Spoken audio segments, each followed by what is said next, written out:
अस्सलामुअलैकुम dear students, कैसे हैं आप? उम्मीद है खैरियत से होंगे। आज का हमारा लेक्चर नंबर 17 है, चैप्टर नंबर 3 है। कल आपने पढ़ी थी कौमी तालीमी कॉन्फ्रेंस 1947 एंड कौमी तालीमी कमीशन 1959 के बारे में पढ़ा था। आज का हमारा जो टॉपिक है वो है कौमी तालीमी पॉलिसी 1970। तो थोड़ा से पहले इसका बैकग्राउंड चेक कर लेते हैं कि गवर्नमेंट किसकी थी और क्या था उस दौर में। तो 1969 में मार्शल लॉ लगाया था जनरल मोहम्मद याया खान, ठीक है, उन्होंने। और इसने एयर मार्शल नूर खान की सरबराही में तालीमी जो है सजेशंस मरतब करने के लिए एक कमेटी का तकर्रुर किया था। और इस कमेटी ने पूरे मुल्क से टीचर्स को, स्टूडेंट्स को और सियासी जो नुमाइंदे थे उनको और आम लोगों को वसी पैमाने पर उनसे राब्ते किए थे कि ताकि उनसे जो है उनकी सजेशंस ली थी कि नई तालीमी जो पॉलिसी है उसके लिए आप अपनी सजेशंस दें। और अवामी हलकों ने इस रिपोर्ट का भी काफ़ी खैर मकदम किया था। और मार्च 1970 में जो है असेंबली ने नूर खान पॉलिसी की मंजूरी दे दी थी। इसको नूर खान पॉलिसी इसलिए कहते हैं इसको क्योंकि ये जो एयर मार्शल नूर खान ने ये पॉलिसी पेश की थी। अब इसके जो मेन जो इसके खदोखाल हैं वो क्या हैं, जो पॉइंट्स क्या हैं उसको हम देखते हैं, स्टडी करते हैं। उसमें जो फर्स्ट वन है वो बेसिक एजुकेशन के बारे में, इब्तदाई तालीम। तो इस पॉलिसी में ये जो है सजेस्ट किया गया था कि बेसिक एजुकेशन पहली से लेके 8वीं जमात तक शुमार की जाए और 1980 तक ये लाजमी कर दी जाए। अब 5वें दर्जे तक जो है फ्री एजुकेशन होगी और कारखानोदार जो हैं उनको भी हिदायत कर दी गई, जो फैक्ट्रियों में जो बच्चे काम करते हैं उनको कहा गया कि अपने मुलाजमिन को ज़रूरी तालीम दें। और ईरान की जो है सिपा दानिश की तर्ज पे जो है एजुकेशन कोर कायम किए जाएं, यानी उनकी मिलिट्री जो बेस के थे, मिलिट्री लेवल के ये दरसगाह वगैरह थी, ठीक है। देन इसके बाद है जी इल्मुल तालीम। इल्मुल तालीम यही जो आपका सब्जेक्ट है, आप जिसको आप स्टडी कर रहे हैं। तो इसकी जो है एजुकेशन के बारे में, क्योंकि ये टीचर्स के लिए ज़्यादा हेल्पफुल होती है, तो टीचर्स की कमी को दूर करने के लिए सिफारिश की गई थी कि इंटर और डिग्री के लेवल पर इल्मुल तालीम को, एजुकेशन को बतौर इख्तियारी मजमून के तौर पे हम जो है निसाब में शामिल करेंगे। इसके बाद साइंस कॉलेज और साइंस स्कूल। इस पॉलिसी में सिफारिश की गई थी कि हर ज़िले में एक साइंस कॉलेज और हर तहसील में एक साइंस स्कूल जो है कायम किया जाए। कौमी ज़ुबान जो है नेशनल लैंग्वेज के बारे में इसमें ये सिफारिश की गई थी कि उर्दू जो है उसे कौमी ज़ुबान करार दिया जाए। सरकारी ज़ुबान उर्दू है तो लिहाजा यही हमारी नेशनल लैंग्वेज है और दरसी कुतब जो है उर्दू में तैयार की जाए। अंग्रेज़ी को बतौर ज़रिया तालीम ख़त्म करने के मसले पर जो है वो उसके लिए डिस्कशंस के लिए जो है एक कमीशन कायम करने की सिफारिश की गई, क्योंकि वो एकदम से इसको जो है कट डाउन नहीं कर सकते थे। नूर खान पॉलिसी में इंतखाबात के ज़रिए स्टूडेंट्स यूनियन भी बनाई गई और नूर खान की जो एजुकेशन पॉलिसी है ये कई एतबार से एक जामे और मुनफरिद पॉलिसी थी, लेकिन इस रिपोर्ट के अमली नफाज का जो है मुकम्मल तौर पर मौका नहीं मिल सका था। अच्छा, क्यों नहीं मिल सका था? क्योंकि 1970 में ये पॉलिसी पेश की गई थी और इसके बाद जो है 1971 में जो है आपको पता है जिसमें पीपल्स पार्टी की गवर्नमेंट आ गई थी। तो इसके बाद उन्होंने, पीपल्स पार्टी की जब गवर्नमेंट आई थी तो उन्होंने अपने जो है जुल्फ़िकार अली भुट्टो ने इस पॉलिसी का ऐलान किया था, अपनी पॉलिसी का, दिसंबर 1971 में, जब मशरक़ी पाकिस्तान से जो है मशरक़ी पाकिस्तान जो बांग्लादेश है वो हमसे अलहदा हो गया था, ठीक है। तो जुल्फ़िकार अली भुट्टो की पॉलिसी के नफाज के वक्त तमाम प्राइवेट इदारों को जो है कौमी तहवील में ले लिया गया था, यानी प्राइवेटाइजेशन जो है ख़त्म कर दी गई थी। तमाम इदारे जो हैं गवर्नमेंट के अंडर आ गए थे और मुल्की जो एजुकेशन सिस्टम है उसके दूसरे पहलुओं में बहुत सी जो है उसमें चेंजिंग्स, तब्दीलियाँ जो हैं सजेस्ट की गई थी, जो कि काफ़ी एतबार से बड़ी प्रोग्रेसिव किस्म की थी और अच्छी थी, ठीक है। तो इसको हम आगे देखते हैं, डीपली स्टडी करते हैं कि 1972 टू 80 की जो एजुकेशन पॉलिसी है उसके क्या क्या मेन जो पॉइंट्स हैं। तो इसमें जो फर्स्ट पॉइंट है वो है लाजमी और मुफ्त एजुकेशन। पॉलिसी में ये तय किया गया कि मुल्क के तमाम बच्चों के लिए मैट्रिक तक आम और मुफ्त तालीम का बंदोबस्त किया जाए। महदूद माली वसाइल के पेश नज़र तय किया गया कि अक्टूबर 1972 से जो है 8वीं तक और अक्टूबर 1974 से 10वीं जमात तक फ़ीस बिल्कुल माफ़ कर दी जाएगी, और 1979 तक तमाम लड़कों और 1984 तक तमाम लड़कियों को लाजमी और फ्री एजुकेशन की सहूलत मुहैया की जाएगी। तो लड़कियों के लिए ज़्यादा टाइम इसलिए जो है दरकार था क्योंकि उनके प्रॉब्लम्स, उनके वसाइल, उनकी कन्वेंस प्रॉब्लम, फिर जो है थोड़ा हमारा कल्चरल इस तरह का जो है इम्पेक्ट है हम पे कि हम थोड़ा ज़रा उसमें जो है रिटेलिएट करते हैं, तो देन इसलिए जो है उसमें ज़रा टाइम लगेगा। इसके बाद है फ़नी और पेशा वाराना तालीम, टेक्निकल एजुकेशन, वोकेशनल एजुकेशन। इसके बारे में ये था कि कॉलेजेस में जो है स्टूडेंट्स की अक्सरियत आर्ट्स में दाखिला लेती है, तो तय किया गया कि 1980 तक कॉलेजेस में फ़नी और जो पेशा वाराना मज़ामीन जो है ये स्टार्ट किए जाए। पेशों के मुतल्लिक मज़ामीन में 40%, साइंसी मज़ामीन में 30%, यानी जो आपके प्रोफेशनल जो सब्जेक्ट हैं उसमें 40% और जो साइंस के सब्जेक्ट हैं उसमें 30%, और बाकी जो 30% जो स्टूडेंट हैं उनको आर्ट्स में दाखिला दिया जाएगा। जिन कॉलेजेस में साइंसी मज़ामीन नहीं पढ़ाए जा रहे वहाँ साइंस का इजरा किया जाएगा। पीपल्स ओपन यूनिवर्सिटी का क्या, ये किस तरह की यूनिवर्सिटी थी? ये एक ऐसी थी जो कि डिस्टेंट लर्निंग को जो है कि बेसिस पे ये बनाई गई थी, जिसमें दूसरे मालिक की तरह से एक ऐसी यूनिवर्सिटी कायम की जाएगी जो ख़त व किताबत, रेडियो और टेलीविज़न प्रोग्राम्स और जुज़ वक्ती क्लासेस यानी जो है पार्शली क्लासेस हुआ करेंगी, रेगुलर क्लासेस जो है उसमें नहीं होंगी, वर्कशॉप्स वगैरह जिसमें से कंडक्ट की जाती हैं। तो इसमें जो है ऐसे लोगों को एजुकेशनल फैसिलिटीज़ मुहैया की जाएंगी जो मुख्तलिफ बेसिस की बिना पर सुबह की क्लासेस में बाकायदा एजुकेशन नहीं जारी रख सकते। और अब जिस तरह से आप जो है पीपल्स ओपन यूनिवर्सिटी का नाम तो शायद आप ना जानते हो, लेकिन अल्लामा इकबाल ओपन यूनिवर्सिटी के नाम से अब खूबी वाकिफ़ होंगे, तो ये उसी ही यूनिवर्सिटी का पुराना नाम है। ठीक है, दैन इसके बाद है नेशनल बुक फाउंडेशन। तो कुतुब का एक इदारा नेशनल बुक फाउंडेशन कायम किया जाएगा, जिसका काम क्या होगा?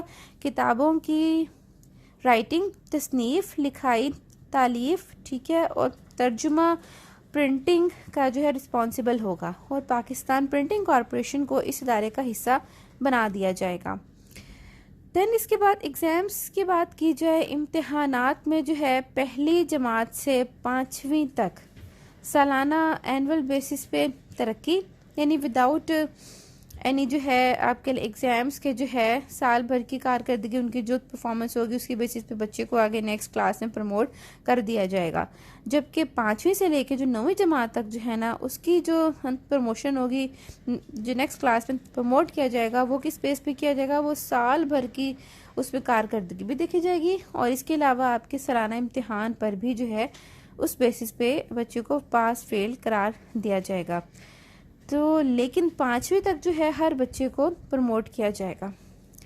फिर इसके बाद है 10वीं और 12वीं जमात, इनके इम्तिहान जो है बोर्ड्स के ज़रिए करवाए जाएंगे। फिर है तालीमी इदारों को कौमी तहवील में लेना।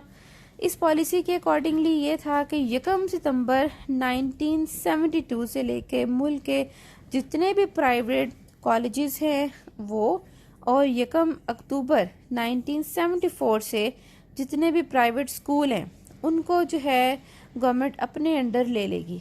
यानी 1 सितंबर 1972 से लेके तमाम कॉलेजेस, प्राइवेट जितने भी कॉलेजेस हैं उनको, और 1 अक्टूबर 1974 से तमाम जितने प्राइवेट स्कूल्स हैं वो सब गवर्नमेंट के अंडर आ जाएंगे। ठीक है, और इन इदारों के साथी को सरकारी इदारों के बराबर उनको सैलरी दी जाएगी, और बाकी दूसरी जो है मराद भी दी जाएंगी। प्राइवेटाइजेशन को बिल्कुल टोटली ख़त्म कर दिया गया था, और तमाम इदारे जो हैं वो गवर्नमेंट के अंडर आ गए थे।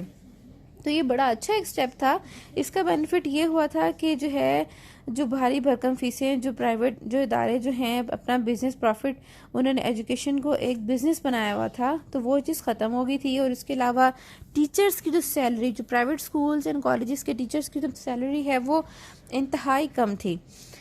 तो उनसे काम जो है डबल ट्रिपल लिया जाता था। तो ये टीचर्स के लिए भी और स्टूडेंट्स के लिए भी और पेरेंट्स के लिए भी, सब के लिए जो है एक बेहतरीन डिसीजन था। लेकिन ठीक है, जो बिजनेस जिनका चल रहा था उनके लिए ऑब्वियसली ये चीज़ पॉजिटिव नहीं थी। तो लिहाजा इसमें यह भी तय किया गया कि प्राइवेट इदारों के मालिकान को कोई मुआवजा नहीं दिया जाएगा, क्योंकि उसके जो जुल्फ़िकार भुट्टो के ख्याल में ये था कि एजुकेशन जो है एक बिजनेस नहीं है, ठीक है, तो it's not profit earning profession, ठीक है। तो इसको जो है गवर्नमेंट को अपने अंडर लेना चाहिए, क्योंकि ये जो है रियासत की जिम्मेदारी होती है तालीम और सेहत और तहफ़्फ़ुज़ प्रोटेक्शन प्रोवाइड करना, ठीक है। फिर इसके बाद है कि फ़ौजी तरबियत। अब सिर्फ ये कि जो है आपको जो है बुक्स पढ़ाई जाएं, आपको प्रोफेशनल एजुकेशन आपको दी जाए, बल्कि इसके साथ साथ थोड़ी अस्करी ट्रेनिंग, ठीक है, मिलिट्री ट्रेनिंग भी साथ साथ जो है वो लाजमी होती है। और दूसरा है कि अगर हम इस्लामिक पॉइंट ऑफ व्यू से देखा जाए तो मिलिट्री ट्रेनिंग की इंतहाई अहमियत है हमारे यहाँ, क्योंकि ये जो है शमशीर जनी और घुड़सवारी वगैरह, ये इस तरह की जो हुनर थे जो कि हर बच्चा, हर औरत, हर मर्द, हर बूढ़ा जवान बच्चा, हर कोई इससे जो है वाकिफ़ था और इसमें महारत और कमाल रखता था, क्योंकि वो दौर ऐसा था उसमें जंगें जो है इन्हीं तरह से जो है लड़ी जाती थी, जिस तरह के आजकल आप देखते हैं अर्तुगरुल में, ठीक है। तो अर्तुगरुल ड्रामा जो है ऑब्वियसली बिल्कुल ऐसे ही था और वाकई में ये चीज़ें जो हैं बहुत ज़रूरी हैं, नेसेसरी हैं, जो कि हम लोग जो हैं इस चीज़ से अब निकलते जा रहे हैं, लेकिन जबकि अपने बच्चों को हमें ये चीज़ें लाजमी अपना सेल्फ डिफेंस, एटलीस्ट अपने लिए, अपने सेल्फ डिफेंस के लिए आपको लाजमी सब कुछ सीखना चाहिए।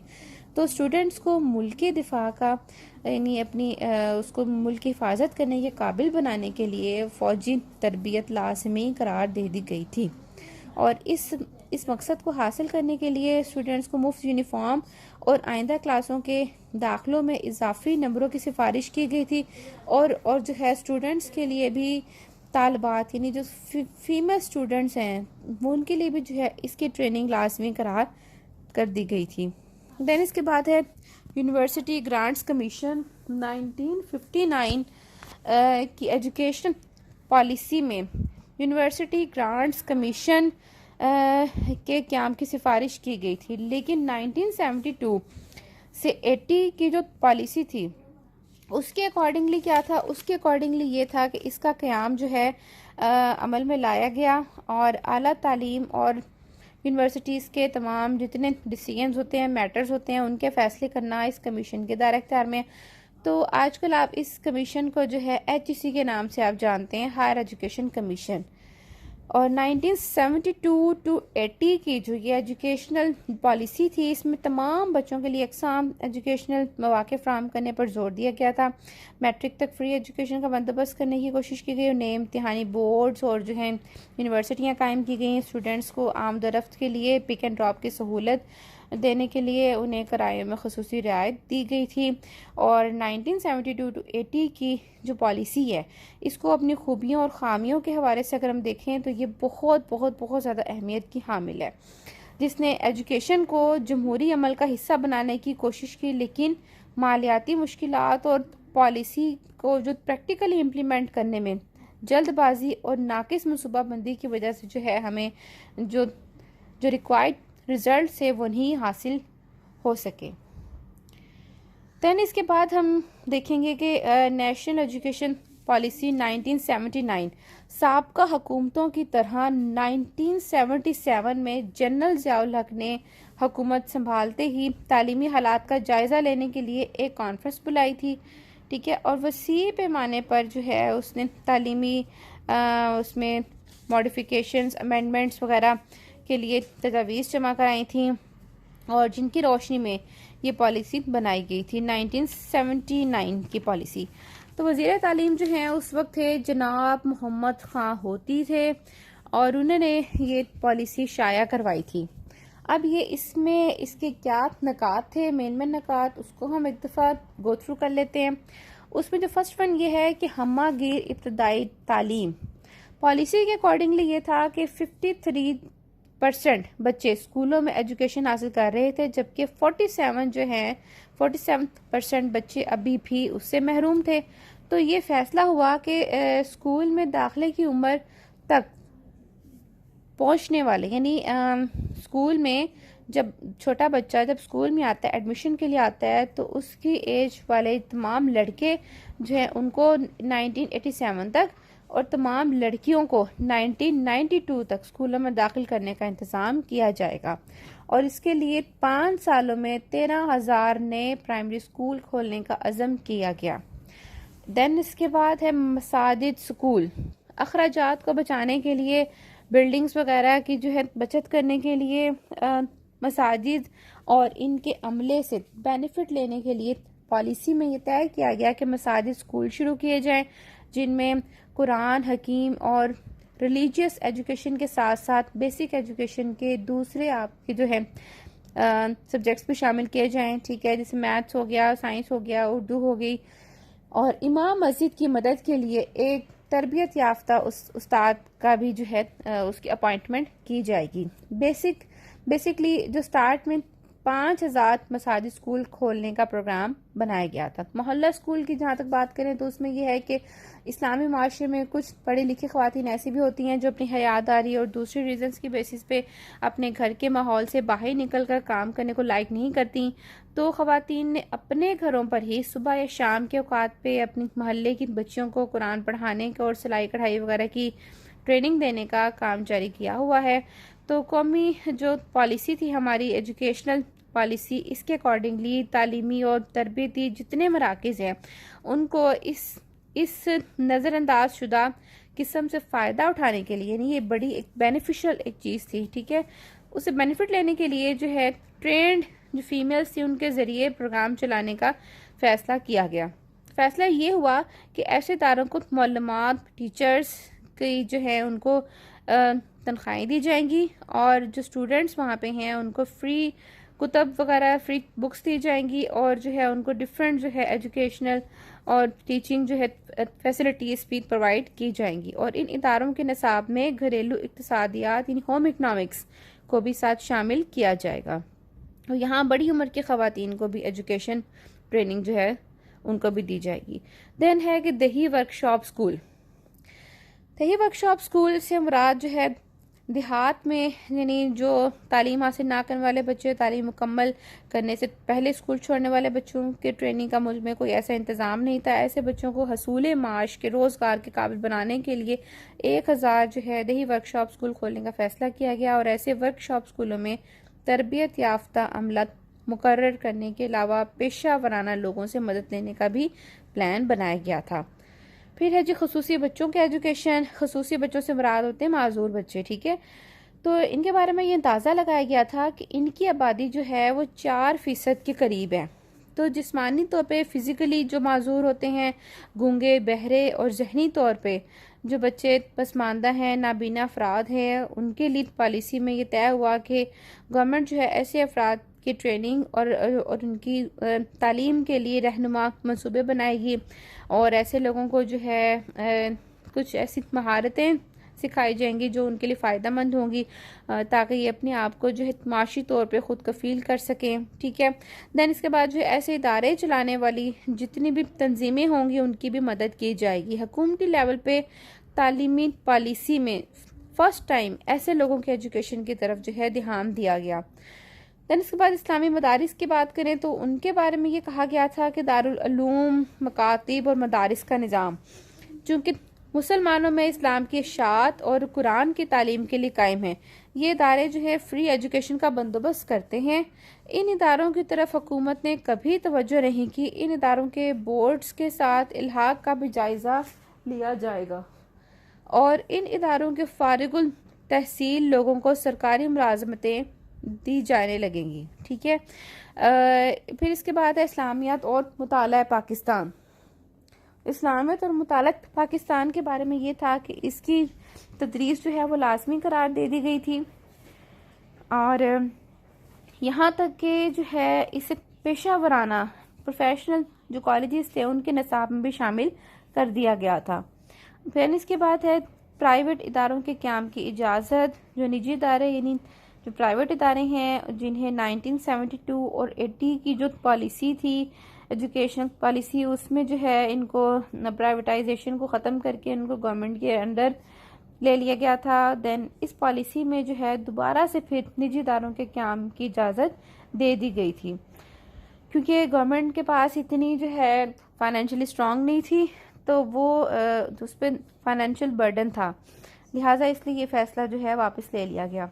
देन यूनिफॉर्म की बात की जाए तो तय किया गया था कि भी 1979 से 80 तक जो है तमाम स्कूलों में एक जैसा यूनिफॉर्म लाजमी होगा, यानी डिफरेंट तरह के जो है यूनिफॉर्म नहीं होंगे। गवर्नमेंट स्कूल के तमाम बच्चे जितने भी हैं उनके लिए सब सेम यूनिफॉर्म होगा। लड़कों के लिए तय किया गया कि वो मलेशिया की शलवार कमीज पहनेंगे, लड़कियां जो हैं वो हल्के नीले रंग की कमीज और सफ़ेद शलवार इस्तेमाल करेंगी, जो कि स्टिल आज तक भी जो है यही यूनिफॉर्म चल रहा है आपके गवर्नमेंट स्कूलों में। और दुपट्टे का रंग जो है उसके बारे में ये कहा गया कि वो इदारा अपनी मर्जी के अकॉर्डिंगली इस्तेमाल करेगा। मौसम सरमा में भी जो है इजाफी कपड़ों के साथ यही लिबास इस्तेमाल किया जाएगा। ज़रिया तालीम की बात करें तो इसमें कहा गया कि पाकिस्तान के आईन और कायदे आज़म के फरमान के मुताबिक उर्दू की हैसियत जो है उससे हम इनकार नहीं कर सकते, तो लिहाजा इस पॉलिसी में ये तय किया गया था कि 15 साल के अंदर उर्दू को जो है दफ्तरी ज़ुबान के तौर पर नाफिज कर दिया जाएगा, लेकिन इस अरसे में जो है अंग्रेज़ी को दफ्तरी कारोबार चलाने के लिए इस्तेमाल में लाया जा सकता है। और इसमें यह भी तय किया गया कि हुकूमत से इम्तियाज़ हासिल करने वाले तमाम इंग्लिश मीडियम जो स्कूल हैं उनको कौमी ज़ुबान उर्दू या सूबाई असम्बली से मंजूर शुदा इलाकाई ज़ुबान को ज़रिया तालीम बनाएंगे, यानी इंग्लिश को ख़त्म करके या तो जो है उर्दू को या फिर जो है उनकी सूबे की जो इलाकाई जो ज़ुबान होगी उसको जो है मोड ऑफ एजुकेशन बनाया जाएगा। आला तालीम के दर्जों में भी जो है उर्दू को आज आहिस्ता आहिस्ता ज़रिया तालीम बनाएंगे। इस पॉलिसी में जो है अवाम में यकजहती पैदा करने के साथ साथ इस्लामी नज़रिया हयात की रोशनी में फ़र्द की तालीम तरबियत का इंतज़ाम कायम करने की ख्वाहिश मौजूद है, लेकिन इस पॉलिसी का हशर भी दूसरी एजुकेशन पॉलिसियों जैसा ही हुआ। बाद में आने वालों ने अपनी नई तालीम पॉलिसियाँ बनाई और नाफिज की, और पिछली तमाम जितने भी प्लान हैं उन सबको जो है ख़त्म कर दिया गया है। तो जो कि सिवाय एक आप कह लेंगे फाइनेंशियली जो है एक लॉस के अलावा और कुछ भी नहीं था। फाइनेंशियल जो उसमें लॉस भी था, उसमें टाइम पैसा हर चीज़ हर सब कुछ जस्ट वेस्टेज। देन 5 साला मंसूबे 1978 to 83, इसमें तालीम पर उठने वाले अखराजात की शरह कौमी पैदावार के 1.8 से बढ़ाकर 3.1 करने का प्रोग्राम बनाया गया, लेकिन इस पर भी अनफॉर्चुनेटली अमल दरामद नहीं हो सका। तो लिहाजा ये तो थी आज की हमारी 3 एजुकेशनल पॉलिसीज़ के बारे में हमने पढ़ा था। तो उम्मीद है आपको समझ आई होगी। आज का जो लेक्चर है जो है जितनी भी पॉलिसीज़ हैं इतनी टफ नहीं है, लेकिन सब में थोड़ा सा डिफरेंस है, क्योंकि हर किसी ने अपना थोड़ा एक नोवेल्टी लाने की कोशिश की हुई थी। जो भी गवर्नमेंट आती है उसकी कोशिश होती है कि हम अपनी पॉलिसीज़ जो हैं वो इंट्रोड्यूस कराएं, पिछली पॉलिसीज़ में जो है खामियां ढूंढें, अपनी वाली कोई बेहतर बना के उसको पेश किया जाए। लेकिन चूंकि कोई भी गवर्नमेंट 5 साल की जो है टेन्योर कंप्लीट नहीं किया, तो लिहाजा हर साल बाद 2 साल बाद 3 साल बाद नई एजुकेशन पॉलिसीज़ जो हैं वो बनती गई और उन्हें इम्प्लीमेंट करने का मौका ही नहीं मिला। तो यही हमारी जो है एजुकेशन की जो बदहाली का जो है मेन रीज़न जो है यहाँ से स्टार्ट हुआ था।